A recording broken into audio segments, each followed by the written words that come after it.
성도 여러분 안녕하십니까? 예, 제가 언제 글을 읽다 보니까 저명한 목사님이신 스펄전 목사님이 쓴 글이 있습니다. 한번 좀 읽어드리도록 하겠습니다. 누군가는 산책을 하러 교회 간다. 누군가는 웃고 이야기하려고 교회 간다. 누군가는 친구를 만나기 위해서 교회 간다. 누군가는 잘못을 덮기 위해서 교회 간다. 누군가는 사색을 하기 위해 교회 간다. 누군가는 누군가를 관찰하러 교회 간다. 누군가는 꾸벅꾸벅 졸려고 교회 간다. 그러나 지혜로운 사람은 하나님을 예배하기 위해 간다. 전쟁터 같은 한 주를 보내고 맞이한 안식일입니다. 모쪼록 간곡히 부탁드리는 것은 지혜로운 사람들이 되시기를 간절히 소망합니다. 우리가 언제나 안식일을 맞이하면서도 생각할 수 있는 것은 오늘이 아니어도 즐길 수 있는 세상의 것들로 굳이 오늘을 채우려 하지 말고 오직 하늘 소망으로만 온전히 채우는 안식일이 되시기를 간절히 바랍니다. 오늘 저는 여러분과 함께 다니엘서 4장의 교훈을 가지고 느부갓네살의 두 번째 꿈이라는 제목으로 교훈을 나누고자 합니다. 오늘 우리가 배우고 또 설교하게 되는 다니엘서 4장은 바벨론, 우리가 흔히 알고 있는 바벨론은 신바벨로니아 제국을 말하고 역사적으로는 바벨론 제국의 11왕조에 해당되는 왕국입니다. 이 바벨론의 두 번째 왕이자 가장 위대한 업적을 지녔던 느부갓네살의 말년에 반포한 조서를 우리가 공부하게 되는 것입니다. 그런데 이것은 조서이자 그의 개인적인 신앙의 경험을 기록한 간증과도 같은 글이 바로 다니엘서 4장의 기록입니다. 그런데 여기에는 우리가 정말 한번 꼭 공부해야 되는 깊은 교훈을 담고 있습니다. 이 다니엘서에 등장하는 바벨론 왕 느부갓네살은 역사적 기록에서 대단한 치적과 업적을 가진 왕이었습니다. 이것은 역사적 측면에서 보는 것이고 유대나 이스라엘의 입장에서 보면 굉장히 고통을 많이 준 왕이라고 할 수가 있겠습니다. 뿐만 아니라 성경의 기록에서는 아주 특이하게도 이방인이자 이방의 왕임에도 불구하고 두 번에 걸쳐서 하나님의 특별 계시를 받는 사람이 느부갓네살 왕입니다. 그리고 재미있는 점은 자신이 두 번이나 계시를 받았지만 꿈으로 나타난 계시를 해결할 능력이 없어서 두 번에 걸쳐 누구에게요? 다니엘을 통해서 교훈을 얻는다는 점이 재미있는 공통점을 가지고 있습니다. 하지만 분명한 것은 하나님이 느부갓네살을 아끼고 사랑하셨다는 점을 우리는 다니엘을 통해서 알 수가 있습니다. 그렇지 않다면 그의 오만함이 하늘을 찌르는 사건이 발생한 장이 다니엘 4장입니다. 그때 그는 그 자리에서 벌을 받아 죽을 수도 있었을 테지만은 그를 사랑하고 아끼시는 하나님의 배려가 그에게 또 다른 기회를 주고 계신 장면이 다니엘 4장의 전반에 흐르는 교훈이라고 할 수가 있습니다. 그리고 그는 그때마다 뼈저린 후회와 회개를 통해서 하나님의 뜻을 받아들인 사람이었다는 사실을 우리는 다니엘서 2장과 3장과 4장에 이르러오는 역사를 통해서 배우게 되는 것입니다. 그래서 요한계시록이 요한의 그 표현을 빌린다면 회개할 기회가 주어졌을 때, 어떤 기회요? 회개할 기회가 주어졌을 때 그 기회를 잃지 않은 사람이 바로 이 느부갓네살 왕이었다라고 할 수 있습니다. 우리가 한번 생각을 해보는 것은 왜 하나님은 두 번에 걸쳐서 느부갓네살의 꿈에 나타나셔서 기별을 주셨을까를 한번 생각해 볼 필요가 있습니다. 이 느부갓네살 왕에게 주었던 것은 단순한 꿈이 아니라 계시입니다. 하나님의 기별이죠. 계시 곧 하나님의 기별은 인간에게 말씀하시는 하나님의 뜻과 의지입니다. 굉장히 중요한 거죠. 또 하나님의 임재를 나타내는 굉장히 중요한 기별이라고 할 수 있습니다. 오늘의 우리는 2600년의 시공을 넘어서 느부갓네살 왕 그에게 하신 말씀이 아닌 우리에게 말씀하시는 하나님의 특별한 말씀에 귀 기울이는 여러분과 제가 되기를 간절히 바랍니다. 그래서 오늘 저는 다니엘 4장에 있는 느부갓네살의 두 번째 꿈을 통하여 한 세 가지 교훈을 얻고자 합니다. 첫 번째, 하나님은 항상 뭐 하신다? 먼저 뭐 하신다? 경고하신다는 것입니다. 다니엘 4장 27절에 보면 성경의 구절에 이런 구절이 있습니다. 그런즉 왕이여 내가 아뢰는 것을 받으시고, 여기에서 말하는 다니엘이 말하는 아뢰는 것이라고 하는 것은 다니엘의 개인적 생각이나 판단이 아니라 하나님의 심판에 관한 기별입니다. 내가 아뢰는 것을 받으시고 공의를 행하고 죄를 사하고 가난한 자를 긍휼히 여김으로 죄악을 사하소서. 그리하시면 왕의 평안하니, 그 다음에 뭐라고 되어 있습니까? 노란 글씨로. 혹시, 이 말은 뭐냐면 될 듯 안 될 듯이라고 하는 것이 아니라 하나님께서 당신에게 예정되어 있는 그 심판의 기별을 바꾸셔서 당신을 장구하게 하실 것이라는 뜻을 담고 있는 것입니다. 먼저 우리는 성경에서 하나님의 심판의 기별이 담고 있는 목적이 정말 의미하는 바가 뭔지를 배워야 합니다. 여러분, 하나님의 심판은, 그 심판의 목적은 여러분 멸망이 목적이 아닙니다. 그걸 알아야 합니다. 하나님의 심판은 회개를 통한 회복이 진정한 목적입니다. 아멘입니까? 다시 한번요. 하나님의 심판의 목적은 멸망이 그 목적이 아니라 하나님의 심판은 그 목적이 회개를 통한 회복이 진정한 목적이라는 사실입니다. 너 이러이러한 죄 지었지, 너 이러이러한 잘못 지었지, 그러니까 죽어라, 혹은 죽어야 한다는 것이 하나님의 기별의 목적이 아니라는 말입니다. 그래서 하나님은 성경의 곳곳에서 그러한 하나님의 뜻을 미리 말씀하고 계시고 미리 말씀해 주시면서 항상 회개할 그 시간과 기회를 우리들에게 먼저 주시는 하나님의 모습을 봅니다. 우리가 가장 대표적으로 볼 수 있는 것이 요나서를 떠올려 볼 수가 있습니다. 니느웨 도성으로 가는 요나 선지자가 있습니다. 조금 이상한 선지자죠. 우리가 배웠지 않습니까? 이 조금 이상한 선지자 요나를 보내시면서 하나님이 전한 기별은 딱 이거였습니다. 몇 문장 되지 않습니다. 뭐라고요? 같이 한번 읽어볼까요? 시작. 40일이 지나면 니느웨가 무너지리라. 여러분, 우리는 이 문장에서 무엇을 생각할 수 있냐면 40일이 지나면 니느웨가 무너지리라는 이 문장에 그 안에 감추어져 있는 하나님의 의중을 알 필요가 있다는 사실입니다. 이 문장에는 우리는 그 뒤에 의도하시는 하나님의 진정한 의중을 알아야 하는데, 요나는 열심히 뭘 전했냐면 40일만 지나면 너희들은 멸망한다, 그러니 뭐해라? 죽어라 하는 게 요나의 기별이었습니다. 그러나 요나를 통하여 하나님이 전하시는 기별은 40일이 지나면 너희들이 멸망한다, 그러니 그냥 이렇게 40일이 지나면 너희들이 멸망한다, 그러니 그 전에 회개하고 뭐하라? 돌아오라는 것이 하나님의 진정한 심판의 기별의 목적이라는 사실입니다. 여러분, 감사하십니까? 항상 우리에게 인생의 기회가 있는 것은 우리의 삶의 모든 그 길들 속에서 우리의 불충성과 우리의 모든 불신앙과 우리들의 모든 안일불자가 쓰여지는 모든 신앙의 아닌 면들에 대해서 하나님께서 끊임없이 시간을 늦추시는 그 이유는 뭐냐면 우리에게 회개할 시간을 주시기 위한 하나님의 거룩한 목적과 뜻이 있다는 사실을 우리는 배울 필요가 있다는 것입니다. 그래서 하나님은 항상 미리 경고하십니다. 그것도 여러 번. 하나님은 심판을 행하시기 전에 당사자에게 분명한 시간을 주시는데 어떻게 반복하시느냐면, 여러분 스탑 사인이 몇 번 반복되고 있습니까? 스탑, 스탑, 스탑, 스탑, 스탑, 스탑, 스탑, 스탑. 여러분 한 번만 하는 것이 아니라 여러 번에 걸쳐서 하나님은 그러면 안 돼, 그러면 안 돼, 그러면 안 되는 거야, 그렇게 하면 안 돼, 그렇게 하지 마, 그렇게 하지 말라고 하면서 계속적인 경고의 사인을 한 번이 아니라 여러 번에 걸쳐서, 때로는 수십 번, 수백 번에 걸쳐서 우리들에게 그 경고의 사인을 보내주신다는 사실입니다. 하나님은 심판을 행하시기 전에 당사자에게 분명한 시간을 주십니다. 그것은 단순히 느부갓네살 왕에게만 주어진 심판의 유예의 기별이 아니라 우리들에게도 해당되는 기별이라고 하는 사실입니다. 그 이유는 그에게 주어진 시간을 통해서 회개와 자복의 시간을 주시기 위한 목적을 가지고 계신 것입니다. 오늘의 주인공인 느부갓네살도 어느 날 갑자기 일어나 보니까 자기가 그렇게 미친 광인이 된 것이 아닙니다. 여러분 나중에 나오겠지만은 뭐냐면 느부갓네살 사건, 그러니까 다니엘 4장의 사건이 일어나기까지 금신상 사건으로부터 다니엘 3장으로부터 다니엘 4장에 이르는 시간은 20년이 넘는 시간이 있었어요. 여러분 결코 짧은 시간이 아니에요. 그 긴 기간 동안 이 바벨론 제국의 황제였던 그에게 하나님은 수없이 많은 반복된 기별들을 끊임없이 다니엘과 그 선지자들을 통하여 주셨다는 사실을 알 필요가 있습니다. 하나님의 경고의 기별이 그에게 계속 이르러 왔다는 사실입니다. 여러분 하나님은 그런 분이심을 여러분 기억하시기를 간절히 바랍니다. 여러분 알람이 있죠.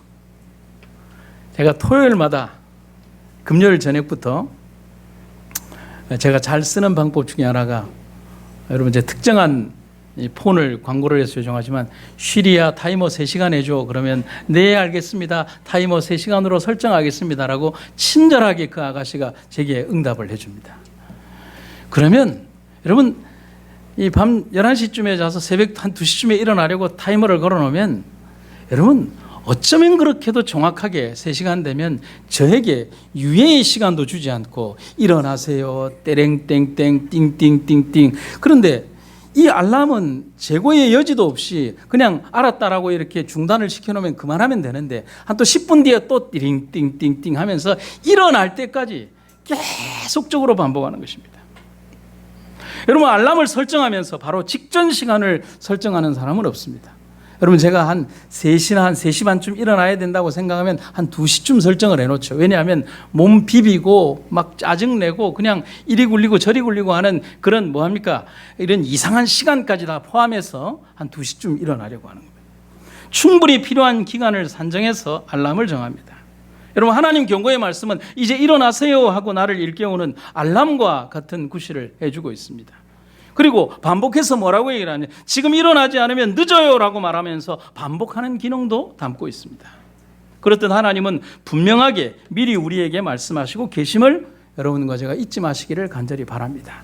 경고의 기별이 우리들이 끊임없이 주어질 때, 우리는 그 경고의 기별에 무감각해지는 것처럼 가장 무서운 것은 그 경고의 기별이 주어짐에도 불구하고 그것을 이제는 아무런 것도 아니라고 생각하는 이 무감각의 병이 가장 무서운 것임을 기억할 필요가 있다는 것입니다.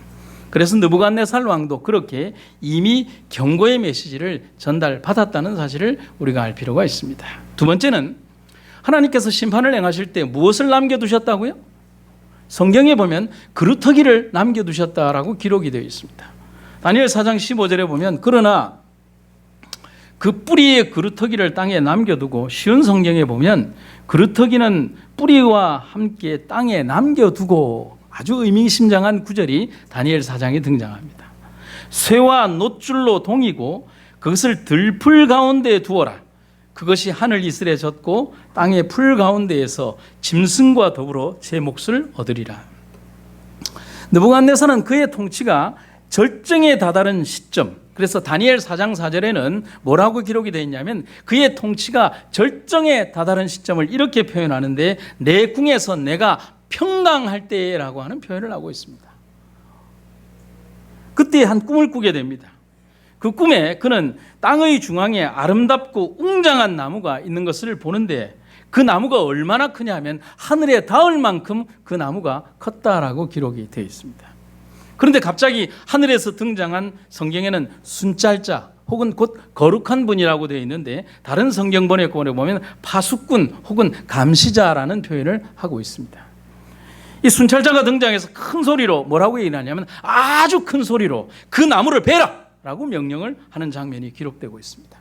그래서 다니엘 4장 14절에 있는 구절을 보면 그 묘사에 대해서 아주 엄중한 이런 명령이 있습니다. 그 나무를 뭐하고? 베고 그 가지를 자르고 그 잎사귀를 떨고 그 열매를 해치고 짐승들은 그 아래에서 떠나게 하고 새들을 그 가지에서 쫓아내라 했습니다. 아주 구체적으로, 그리고 아주 철저하게 그것을 잘라내는 과정을 봅니다. 그런데 여러분, 이 꿈을 꾸고 난 이후에 느부갓네살의 마음이 번민하고 뒤숭숭할 수밖에 없었던 것은, 본능적으로 그 꿈이 자신과 관계 있는 꿈이라는 사실을 그는 느꼈을 것입니다. 그리고 다니엘서 2장에서 꾼 꿈은 그가 처음에 기억을 할 수 없었지만 40년이 지나서 꾼 두 번째 꿈은 너무도 명료하게 그 꿈을 기억하고 있지만 두려운 꿈이 아닐 수 없다는 사실입니다. 여러분, 누가 봐도 해석을 할 수 없어도 그 꿈은 두렵지 않습니까? 자기의 보는 앞에서 큰 나무가 둥지째 잘려나가는 그 처절한 모습을 보면서 그것이 바로 나임을 직감적으로 그는 느끼게 되는 것입니다. 그런데 여기에서 순찰자의 명령에 나타난 또 숨겨진 의도를 봐야 됩니다. 뭐를 남겨두라? 그루터기를 남겨두라. 여러분, 오늘 다니엘서 4장에 등장하는 가장 복음적인 말씀이 바로 이 문장이라고 할 수 있습니다. 그루터기를 남겨두라 하는 것입니다. 순찰자, 곧 거룩한 자는 나무를 마르게 해서 영원히 죽일 의도가 아님을 우리는 볼 수가 있습니다. 여러분, 저희가 시골에 있다 보면 좋은 방법은 아니지만 이제 자기의 그 밭가 주변에 이제 나무들이 있으면 곡식이 자라지 않으니까 이제 그 나무가 없었으면 하는 밭 주인들이 있습니다. 여러분 뭐 다 그런 건 아니고요. 그러면 합법적으로 벨 수 있는 나무는 잡목은 이렇게 벨 수가 있습니다. 그늘이 지우게 되면. 그런데 우리나라 법상 소나무는 베는데 조금 까다롭습니다. 왜냐하면 보호수기 때문에. 그게 또 둥치가 크거나 그렇게 되면 안 돼요. 그러면 그 나무를 어떻게 하느냐 하면 아무도 안 보이는 곳에다가 구멍을 뚫고요. 거기에다 독극물을 주입을 합니다. 그러면 나무가 시들시들 앓다가 위에서 가지부터 싹 해서 뿌리까지 바싹 말라 죽습니다. 그러면 이제 동사무소나 이곳에 얘기를 해서 이 나무가 죽었으니 베어도 됩니까? 라고 하면 베라고 그러면 싹싹 베어버리고 떼버리는 것입니다. 여러분, 한 나무나 생명체를 죽이려고 하면 뿌리부터 죽여야 합니다. 그런데 성경은 이곳에서 그루터기를 남겨두라는 것은 그 생명체를 뿌리까지 죽이려고 하는 의도가 없는 다른 의중이 있다는 사실을 얘기하는 것입니다. 그랬다면 그는 분명히 그루터기를 남겨두지 말라고 해야 합니다. 그런데 그는 그루터기를 남겨두라고 얘기를 합니다. 여러분, 남겨두라는 명령은 심판의 대상인 그 나무에게 소생할 시간과 희망을 주는 순찰자의 배려라고 할 수가 있습니다. 여러분, 우리는 이것을 욥기서 14장 7절에서 이 복음의 기별을 조금 유사한 기별을 볼 수가 있는데요. 욥기서 14장 7절에 이렇게 기록이 있습니다. 나무는 희망이 있으니 비록 베어져 쓰러지더라도 새로운 순이 다시 돋아납니다. 싹이 돋아서 멈추지 않고 계속 자라납니다. 지금 비록 배임을 당해서 죽을 것처럼 보이지만 시간이 지나면 회복될 수 있음을 말해주는 것입니다. 그러니까 어떤 특정한 기간, 지독한 고통의 시간, 죽을 것 같은 고통의 시간이 지나고 난 다음에 그 나무를 다시 새순이 돋게 하고 살리려고 하는 순찰자의 의도가 있다는 사실이죠. 욥기서의 그 뒤에 있는 구절을 보면 이렇게 기록이 되어 있습니다. 그루터기가 흙 속에 묻혀 뭐 하더라도? 죽어가더라도 물기운만 들어가면 그 싹이 돋아서 다시 자라나고 새로 심은 듯 가지가 뻗어 나옵니다. 여러분, 희망을 말하는 것입니다. 하나님께서는 그 나무를 베면서도 그 나무가 새로운 나무와 가지로 또 새로운 생명체로 거듭난 생명의 육신으로 거듭나서 다시 자라 올라가기를 바라는 순찰자의 숨겨진 의도를 우리는 배워야 한다는 사실인 것입니다. 여러분, 때리시는 하나님의 뜻을 살펴봐야 합니다. 여러분, 자녀들 요즘은 그러면 잘 안 되지만 어릴 때 참 많이 맞고 큰 것 같습니다. 여러분은 안 맞으셨나요? 저만 문제 있었나요? 정말 지독스럽게 맞은 것 같습니다. 제가 맞고 커서 그런지 저도 우리 자녀를 많이 때린 것 같습니다. 그런데 부모가 때리는 의도를 조금 생각해 볼 필요가 있어야 합니다. 때리는 의도는 영원히 내치기 위해서 때리지 않습니다. 바르게 고쳐서 휘어진 것을 바르게 하기 위하여 때리죠. 맞는 아이는 고통스럽지만은 그 맞는 것을 통해서 자기의 행동이나 삶 속에서 올바르지 않은 것을 고쳐나가는 것입니다. 하나님은 백성들을 때려요. 수없이 많은 고통과 아픔 속에서도 그를 때리시는 하나님의 뜻을 살펴보아야 합니다.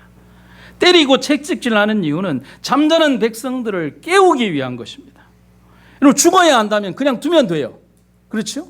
시들시들 앓거나 우상숭배에 빠져들거나 혹은 다른 여러 가지 환경 속에서 자라는 그들이 죽어야 한다면 그냥 무관심 속에서 버려두면 됩니다. 깨우지 않으면 됩니다. 그런데 하나님이 그렇게 하지 않으시는 이유는 뭐냐면 때려서라도 그를 올바른 길로 이끄시고자 하는 하나님의 진실한 뜻이 그들을 위하여 채찍질하고 계시는 하나님의 사랑 속에 묻어 있다는 사실인 것입니다. 제가 언제 그런 생각을 했습니다. 저는 정원을 예쁘게 가꿀 재주는 없는데 열심히 가꿀 재주는 있습니다. 여러분 잘 들으셔야 돼요. 아주 멋지게 가꾼 재주는 없는데 그냥 열심히 가꾸는 거는 있습니다. 풀 뽑고 뭐 이렇게 하겠습니다. 제가 영남 삼육에 있을 때 사택 주변이 얼마나 지저분한지 몰랐어요. 이게 지저분하다는 것이 청소를 안 해서 그런 게 아니라 그 환경 자체가 풀이 자랄 수 없는 환경이에요. 청석이라고 해서 여러분 돌이 유리 조각처럼 이렇게 가로로 쩍쩍쩍쩍쩍 갈라지는 곳인데 거기에는 잡초도 안 나는 땅이에요. 그런 땅이죠. 그런데 그 주변 환경이 너무 싫어서 어떻게 할까라고 고민을 하다가 행정실장님한테 나 리어카 하나 사주면 안 돼요 라고 했습니다. 그래서 그럼 실장님이 이 목사님이 도대체 뭔 짓을 하려고 그러나 하면서 저에게 5만 원짜리 리어카를 이렇게 하나 사주셨어요. 그래서 그 리어카를 저쪽 대구에 있는 곳에서 차에 싣고 와가지고 주변을 보니까 공사 현장에서 이렇게 공사하고 나서 안 가지고 간 이렇게 흙이 이렇게 한 두 큰 이렇게 조그마한 동산처럼 있는 곳이 있더라고요. 그래서 행정실장님에게 또 삽 한 자루를 빌려가지고 뭘 했냐면은 그것을 매일 아침마다 한 20수레씩 실어와서 이렇게 뿌렸습니다. 어떻게 뿌렸냐면 그냥 하면은 잔디가 안 사니까 여기에 잔디를 심어야 되겠다 싶어서 이제 영남 36 본관 뒤에 가면 잔디가 있습니다. 그래서 그 잔디 좀 뜯어도 돼요라고 이제 실장님한테 얘기하니까 조금 뜯어갈 줄 아셨나 봐요. 그래서 제가 거기에 있는 한 몇백 평 잔디의 절반을 다 뜯어갔거든요. 그래서 다 뜯었습니다. 그런데 여러분 이 잔디를 그냥 심으면 이렇게 얇게 심으면 되지만은 전혀 잔디가 자랄 수 없는 콘크리트와 같은 그런 곳에는 잔디를 깊게 떠야 됩니다. 그만큼. 그러면 잔디를 이렇게 줄로 심어 놓으면 중간이 비어 있지 않습니까? 거기를 뭐로 채우느냐면 제가 아침마다 이렇게 수레를 해서 20수레씩 계산을 해보니까 40일을 그렇게 했더라고요. 안식일 빼고 그러니까 한 55일에서 60일 정도를 했대. 지금 여러분들이 영남 36에 가보시면 사택 앞과 뒤에 있는 쫙 뻗어 있는 잔디는 제 작품입니다. 그렇게 하고 나니까 사는 것입니다. 여러분 제가 그래서 영남 36을 떠나기까지 그 잔디를 제가 예치기를 들고 깎고 그렇게 하면서 이렇게 멋진 외국의 정원처럼 가꿀 수는 없었지만 열심히 가꾸고 왔습니다. 여러분 제가 왜 이런 얘기를 드리냐면 정원을 망치는 가장 효과적인 방법이 뭔 줄 아십니까? 정원을 망치는 가장 효과적인 방법은 가만두면 됩니다. 아무것도 안 하면 됩니다. 특별한 노력을 하지 않아도 됩니다. 아무것도 안 하고 그냥 두면 됩니다. 그러면 무관심 속에 정원은 풀이 자라고 가지는 마음대로 자라고 흙은 거칠어지고 황폐하게 됩니다. 여러분 희한하게도 땅은 희한해서요. 아무것도 안 하고 그냥 두면 아무 돌이 없던 그 땅에 희한하게 돌이 생깁니다. 희한하죠? 그 아래쪽부터 있는 돌들이 솟아올라와서 돌밭이 된다는 사실인 거예요. 땅은 희한해요. 그렇게 돌을 골라내서 아주 마른 땅으로 만들어 놨는데 그것을 한 1년, 2년 정도만 묵혀놓으면 거기에 돌이 생기는 거예요. 여러분 희한하죠? 그러면 아름다운 정원을 가꾸기 위해서는요, 뭐 해야 됩니까? 예쁜 정원을 가꾸고 유지하기 위해서는 매일 어떤 사랑이 필요한데 따라해 보세요. 매일 간섭하는 사랑이 필요하다. 여러분 이 간섭하는 사랑이라는 것은 이 오철 목사가 한 저작권이 있는 내용입니다. 여러분 이 말씀의 의미를 아시겠습니까? 간섭하는 사랑이 필요합니다. 꽃이나 정원 입장에서는 한없이 귀찮겠지만 그게 바로 정원을 유지하는 가장 좋은 방법임을 알아야 합니다. 우리 인생 정원도 그렇고 믿음의 정원도 동일합니다. 가꾸지 않으면 황폐해집니다. 남겨진 그루터기는 마지막 가능성과 희망을 열어두신다는 것을 의미하는 것입니다. 그대로 두라는 것이 아니라 그 주변의 상황을 정리하고 잘못된 것을 버리고 그리고 그 나무가 올바르게 자라지 못했던 모든 나쁜 것들을 제거하고 올바름으로 돌아오기 위하여 아름다운 사랑의 간섭을 통하여 그들의 회개의 활동과 생애를 통하여 하나님께 돌아오는 그 일들을 통하여 이제는 나쁜 나무가 아닌 하나님께서 원하시는 올바른 나무가 되라고 명령하시는 것입니다. 언젠가 한번 제가 질문을 드렸는데 우리 신앙의 점수를 따지면 몇 점 정도를 주시겠습니까? 수미양가. 우리 김종인 교수님 자기 신앙의 점수를 몇 점을 주시면 수미양가. 아무도 자기 점수를 수로 줄 사람은 없을 거고 우를 주자니 약간 눈치가 보이고 미는 아름다울 미자잖아요. 내 신앙이 아름다운 것 같지도 않고 양이라는 걸 주려니까 내 신앙이 양호한 것 같지는 않아요. 그래서 할 수 없이 겸손한 듯 겸손하지 않은 듯 겸손하고 싶어서 겸손하게 보이려고 준 점수가 아니라 실제 우리의 신앙의 점수는 뭐죠? 가입니다. 여러분, 가라는 점수는 낙제라는 점수잖아요. 그런데 우리들이 평가하는 낙제라는 점수는 구원을 받을 수 없는 구원의 커트라인에서 떨어졌다는 점수가 아니라 하나님 측면에서 보는 이 가라는 점수는 가능성이라고 하는 점수거든요. 우리의 어떤 신앙들이 어떤 단계까지 올라갔거나 어떤 신앙의 커트라인에 도달해서 우리들에게 구원과 하나님의 어떤 그 기별들을 받을 수 있는 어떤 그런 것이 아니라 하나님 측면에서는 그에게 아무것도 없지만은 그러나 그 믿음의 가능성 하나만을 보고 우리들을 구원하시는 하나님의 섭리를 보게 되는 것입니다. 세상의 종교와 신들이, 모든 신들이 자신을 경배하는 신도들에게서 완전함을 요구할 때 하나님은 우리에게 완전함을 요구하지 않으십니다. 왜냐하면 완전한 존재가 없거든요. 부족하고 연약할지라도 자신 하나님을 의지하는 가능성 하나만을 보시고 구원을 주시는 분이 하나님이시라는 사실을 기억하시기를 간절히 바랍니다. 느부갓네살의 교만을 낮추시고 그를 치고 계시는 하나님이시지만 그에게 또 다른 기회를 주시는 하나님이 우리의 하나님이시라는 사실을 여러분과 제가 잊지 마시기를 간절히 바랍니다. 세 번째, 다니엘 4장이 정말 전하고 싶은 마지막 주제는 하늘에 하나님이 계시다는 사실을 전달하는 것입니다. 다니엘 4장 34절에 그 기한이 참에 나 느부갓네살이 하늘을 우러러 보았더니 내 총명이 다시 내게로 돌아온지라. 이에 내가 지극히 높으신 이에게 감사하며 영생하시는 이를 찬양하고 경배하였나니 그 권세는 영원한 권세요 그 나라는 대대에 이르리로다 라고 했습니다. 여러분, 역사적인 공부를 짧게 한번 하면 다니엘서 3장의 금신상 낙성식이 벌어진 해는 BC 585년입니다. 구체적으로 얘기하면 예루살렘 성이 함락된 이후에 1년이 지난 해입니다. 다니엘 4장에서 느부갓네살 왕이 백성들 앞에 조서를 발표한 해는 BC 562년입니다. 이 둘 사이에 시간의 공백이 23년이 존재합니다. 물론 다니엘 2장의 사건과는 몇 년의 공백이 있냐면 40년의 공백이 존재합니다. 그리고 느부갓네살 왕의 재위가 44년이라는 것을 생각을 하면 지금 다니엘서 4장에서 자신이 겪은 경험을 말하고 있는 그 시기는 이 느부갓네살 왕의 거의 재위의 말년이라고 보시면 됩니다. 인생의 모든 풍파와 경험 그리고 모든 것들을 겪고 난 이후에 하나님을 진실함으로 겪은 이 느부갓네살 왕이 하나님 앞에 간증하면서 쓴 글이 다니엘 4장에 나오는 조서라고 하는 사실인 것입니다. 느부갓네살은 4번에 걸쳐 예루살렘을 침공하는 만행을 저지른 왕이었고 심지어는 시드기야 왕의 눈을 뽑아서 그 자식들을 다 죽여버리는 그런 만행을 저지르고 수만 명의 포로를 데려가서 바벨론 궁정에서 그렇게 한 왕이었지만 그가 예루살렘 성을 점령할 수 있었던 이유도 그가 위대해서가 아니라 하나님이 이스라엘 백성들을 일깨우시기 위해서 그를 사용했기 때문임을 우리는 성경을 통해서 배울 수 있게 되는 것입니다. 그의 위대함이 아니라 하나님이 그를 뭐로 사용하셨다는 겁니까? 도구로 사용하셨다는 것입니다.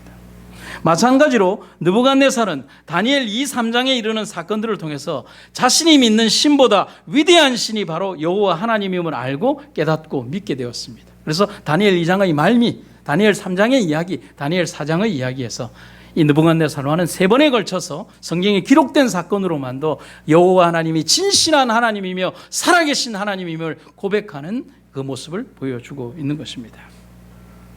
다니엘 2장의 김신상의 꿈 해석과 다니엘 3장의 두라 평지의 풀무불 사건은 그에게 하늘에 하나님이 계심을 절대로 잊을 수 없도록 만드는 경험과 증거가 되었다는 사실입니다. 하지만 문제는 시간입니다. 또 한 가지 문제는 권력입니다. 그리고 이 두 개가 합쳐지면 교만이라는 것이 생기는 것입니다. 여러분 공감하십니까? 흐르는 시간 속에 사람의 마음은 교만에 사로잡히고 과거의 죄로 돌아가려는 습성을 지니게 됩니다.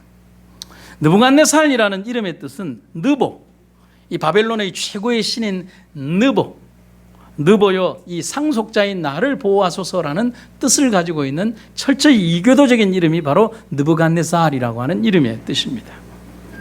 그처럼 느부갓네살 왕의 신앙적 배경과 삶의 배경은 언제든지 그가 다시 우상 숭배와 또 권력의 그 맛에 빠져들 수밖에 없는 환경이라고밖에 할 수가 없는 것입니다. 결국 꿈을 꾸고 해석을 들은 지 12달이 지나고 그는 교만에 빠져서 자신이 이룬 업적에 취해서 그 궁정 높은 곳에서 자기가 이룬 바벨론 궁정의 모든 것을 바라보면서 이렇게 얘기를 합니다. 나 왕이 말하여 이르되 이 큰 바벨론은 내가 능력과 권세로 건설하여 나의 도성으로 삼고 이것으로 내 위엄의 영광을 나타낸 것이 아니냐 했던, 여기에 보면 에고라고 하는 나라고 하는 단어가 여러 번에 걸쳐서 나오지 않습니까? 요나서의 기별에도 보면 요나가 하나님께 여러분 제가 하는 말이 아니라 성경에 보면 다른 번역본에 보면 요나가 악다구니를 했다는 표현이 나옵니다. 그래서 뭐라고 되어 있냐면 하나님 내가 거기에 있을 때 내가 하나님께 말했는데 내가 그럴 것이라고 내가 하나님께 말했는데 내가 말한 대로 하나님 내가 이런 대로 내가 이렇게 될 줄 알았습니다. 거기에 보면 나라고 하는 에고라는 단어가 요나서에 보면 한 9번 정도 나옵니다. 여기에도 보면 나라고 하는 단어가 등장하는 것입니다. 여러분 하나님과 우리와의 대화나 우리의 삶 속에서 나라는 단어가 집중적으로 등장할 때 나는 교만이라는 병에 사로잡혀 있음을 기억하시기를 바랍니다. 심판이 얼마나 빠르고 그리고 또 이 말에 대해서 심판이 얼마나 빠르고 직접적으로 진행된 것을 보여주는 성경절이 바로 이 구절입니다. 저는 깜짝 놀랐습니다. 다니엘 4장 31절에 보면 이 말이 아직도 나 왕의 입에 있을 때에 노란색 글씨는 뭐라고 되어 있습니까? 이 말이 왕의 입에서 채 뭐하기도 전에 떨어지기도 전에. 느부갓네살은 자신의 말을 채 마무리하기도 전에 두려운 심판의 7년 세월을 보내게 됩니다. 느부갓네살이 받았던 형벌은 두 개죠. 왕위에서 쫓겨나고 광인이 됩니다. 7년 동안 미친 사람이 되어서 소처럼 풀을 먹고 그렇게 삽니다. 그래서 다니엘 4장 32절에 보면 들짐승과 함께 살면서 소처럼 풀을 먹을 것이요. 그래서 이 바벨론 제국의 그 왕국 역사를 살펴보면 실제로 이 바벨론 왕으로부터 그 다음 왕위에 이르는 그 기간에 잠깐 동안의 공백이 있고 그 동안에 섭정 기록이 등장하는 것을 봅니다. 그때 왕이 심히 아팠음을 기록하는 역사적 기록이 있습니다. 그러면 왕이 알았던 그 병에 대해서 현대의 성서학자들과 의사들은 이런 얘기를 합니다. 사람이 자기를 현대 정신의학에서 이렇게 얘기합니다. 사람이 자기를 짐승으로 생각하고 짐승처럼 행동하는 정신병이 있는데 리칸드로피라고 하는 것이 있습니다. 늑대 인간인데 헬라어로 루코스라는 말과 헬라어의 안트로포스가 합쳐지면 1위 인간, 그래서 리칸드로피라고 해서 리칸드로피라고 해서 늑대 인간, 자기 자신을 뭐로 생각하는 것입니까? 늑대로 생각하는. 아비안드로피는 조광인간이라고 해서 자기 자신을 뭐로 생각하는 거예요? 새라고 생각하는 것입니다. 보안드로피는 뭐냐면 자기를 소라고 생각을 합니다. 그래서 막 뭘 뜯어먹고 살까요? 풀 뜯어먹고 살까요? 그래서 실제적으로 이 느부갓네살 왕은 이 증세에서 리칸드로피와 보안드로피의 한 증상을 가진 그 증세로 7년간의 세월을 보냈음을 알 수가 있습니다. 그렇게 광인으로 7년의 세월을 보낸 느부갓네살이 하나님이 정하신 7년의 시간을 보내고 한 행동이 있습니다. 여러분 따라해 보시겠습니까? 하늘을 우러러 보았을 때. 여러분 이렇게 밍숭맹숭하게 얘기를 하시면 안 돼요. 7년의 세월이잖아요. 하늘을 우러러 보았을 때. 성경에는 뭐라고 되어 있냐면 총명이 돌아왔다라고 기록이 되어 있고, 다른 번역본에는 뭐라고 되어 있냐면 정확한 번역이 되어 있는데 비로소 제정신이 돌아왔다 이렇게 기록이 되어 있습니다. 그래서 여러분 성경책을 여러 번역본을 보고 같이 읽으면 참 재미가 있습니다. 저는 여기에서 여러분에게 이런 생각을 합니다. 왜 하늘일까를 생각해 봅니다. 그는 7년 전 자신의 권세만 믿고 하늘에 하나님이 계심을 잊어버렸습니다. 그래서 내가 건설했다라고 했습니다. 이제 7년의 형벌이 끝나면서 그는 다시 한번 하늘을 바라보며 하늘에 하나님이 계심을 뼈저리게 배우면서 하나님의 존재를 인정하는 겸손한 종으로 돌아오는 것입니다. 오늘 우리는 기억해야 합니다. 하늘에 누가 계십니다? 하늘에 하나님이 계십니다. 이 거룩한 하나님의 명령, 하늘에 하나님이 계심의 그 존재를 잊어버리는 사람들은 바로 이 느부갓네살 왕이 겪었던 그 경험과 같은 바로 불쌍한 형태의 사람이 되는 것입니다. 우리가 잊지 말아야 할 가장 중요한 진리가 여기 있다는 사실인 것입니다. 여러분 짧은 우리가 단어 공부를 하면 헬라말로 사람을 뜻하는 단어를 따라해 보시죠. 안트로포스. 안트로포스라고. 명사로 얘기할 때는 사람이라는 뜻이고 뜻은 뭐냐 하면 위를 쳐다보는 존재라는 뜻입니다. 여러분, 사람은 만들어진 그 순간부터 어디를 바라보게 되어 있냐면 하나님을 바라보도록 만들어졌다는 사실인 것입니다. 우리가 우리의 존재인 하나님을 바라보거나 또 하나님을 바라보지 않거나 우리가 하나님을 진정으로 목적으로 살지 않을 때 뭡니까? 하타트, 그 표적과 목적에서 빗나갔다. 그것을 죄라고 하는 것입니다. 하나님의 창조물인 사람은 위를 쳐다보는 존재임을 여러분과 제가 잊지 마시기를 간절히 바랍니다. 제가 한 글을 읽게 되었는데요. 어느 분이 쓰셨는지는 모르지만 바라봄의 원칙이라는 글귀가 있어서 여러분들에게 좀 읽어드리도록 하겠습니다. 바라봄의 원칙. 우리는 우리가 바라보는 것을 얻게 됩니다. 우리는 우리가 바라보는 것을 담게 됩니다. 우리는 우리가 바라보는 것에 의해 변화되게 됩니다. 하나님을 바라보면 하나님을 얻게 됩니다. 하나님을 바라보면 하나님을 담게 됩니다. 하나님을 바라보면 하나님에 의해 변화됩니다. 인내를 가지고 끝까지 바라보면 끝내 그것을 얻게 됩니다. 인내를 가지고 끝까지 노력하면 끝내 그분을 담게 됩니다. 인내를 가지고 끝까지 하나님을 바라보면 마침내 하나님과 하나가 됩니다. 성도 여러분, 우리 하나님만 바라보는 여러분과 제가 되기를 간절히 바랍니다. 그렇게 살아야 하겠습니다. 하나님만 바라보는 그런 삶을 살아야 하겠습니다. 그것만이 내 삶에 잃어버렸던 이정표와 그 노정표를 새로이 찾고 우리가 잃어버렸던 그 길 위에서 우리가 가야 되는 그 길 위로 삶의 모든 궤도를 수정해서 하늘을 바라보게 되는 귀한 경험이 될 것입니다. 시골에서 목회를 하면서 정말 난감했던 것은 장례식 때입니다.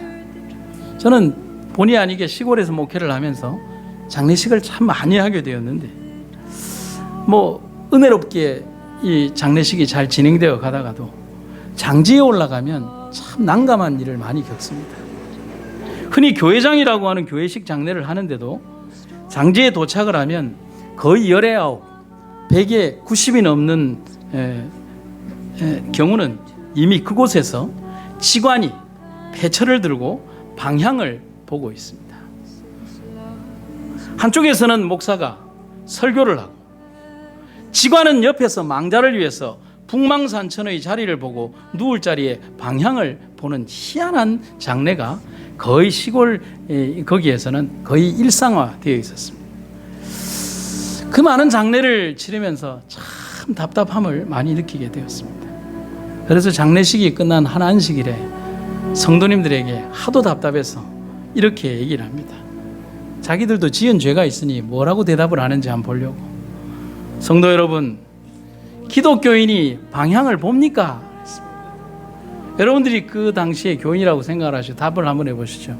성도 여러분, 기독교인이 방향 봅니까? 왜 자신 있게 대답을 못합니까? 기독교인이 방향 봅니까? 그럼 제가 여기에서 쑥 하는 게 그럼 왜 패처리 든 직관이 거기 있습니까? 라고 얘기하고 싶지 않아도 그렇게 하면 안 되니까. 근데 제가 대답을 해야 되죠. 예, 기독교인도 방향 봅니다. 무슨 말이냐면 동서남북 북망산천의 방향을 보는 것이 아니라 하늘만 보고 누워 있으면 됩니다. 아멘이 나와야 되는데 더 정확한 답은 삶이 존재하는 기간 동안 하나님만 바라보고 살았다면 우리의 매장지가 어디건 우리가 어떤 마무리를 하건 우리는 하늘을 바라보는 삶으로 마무리된다는 것입니다. 여러분, 하나님을 바라보는 일을 멈추지 마시기를 간절히 바랍니다. 죽어서 보는 방향이 무의 대수라고 여기서 좌로 5cm, 우로 10cm를 외치면서 산자가 죽은 자를 관장하려 하고 있습니까? 여러분의 생각에도 그런 게 있습니까? 여러분들도 그냥 쉽게 올라가서 야! 방향 좋다! 여러분, 우리가 바라봐야 되는 것은 하늘을 바라봐야 하는 것입니다. 하늘만 바라봅시다. 여러분, 느부갓네살이 회복되었던 그 이유는 그가 하늘에 하나님이 계심을 인정하는 순간 그의 모든 삶은 회복되었음을 우리는 기억하시기를 간절히 바라는 것입니다. 성도 여러분, 우리가 하늘을 바라보는 여러분과 제가 되기를 간절히 바랍니다. 끊임없이 말씀과 교리를 위하여 수고하는 헌신적인 하나님의 종은 그의 마음에 무거운 짐을 지고 있다. 그는 자기의 일을 시간으로 계산하지 아니한다. 그의 일에 있어서 보수가 그에게 영향을 주지 못하며 그는 조건이 나쁘다고 해서 그의 의무를 버리지도 않는다. 그는 그의 사명을 하늘에서부터 받았다. 그러므로 그는 그에게 맡겨진 사업을 마칠 때 보수를 얻기 위하여 하늘을 바라본다. 아멘. 하늘을 소망 삼고 살다 보면 우리 역시 어느 순간 우리를 둘러싼 죄악의 세상이 물러가고 하늘의 은총이 우리에게 오는 것을 보게 될 것입니다. 우리 삶을 이끄시는 하나님을 바라보는 여러분과 제가 되기를 간절히 바랍니다. 뉴욕의 유명한 설교가 중에 노만 빈센트 필이라고 하는 목사님이 있습니다. 어느 날 목사님이 목이 너무 아파서 병원에 가보니까 후두염이라고 하는 아주 극심한 중한 후두염에 걸렸습니다. 그래서 의사가 이런 얘기를 합니다. 목사님, 혹시 무슨 걱정되는 일이 있으십니까? 근데 이 의사는 하나님을 믿지 않는 사람이었어요. 근데 하나님을 믿지 않는 의사에게 이 목사님이 뭐라고 얘기를 하냐면 걱정이 돼서 죽겠어요. 설교가 너무 힘들어요. 주일 설교해야 되고 수요 예배 설교해야 되고 초청 설교해야 되고 특별 설교해야 되고 어쩌면 나하고 똑같은 고민을 하고 있는지, 무슨 내용을 할지 1년 내내 걱정이 끊일 사이가 없습니다. 근데 그 얘기를 한참 듣던 그 의사 선생님이 뭐라고 얘기를 하냐면 이런 얘기를 합니다. 목사님, 당신의 문제에 집착하지 말고 하나님께 집착하십시오.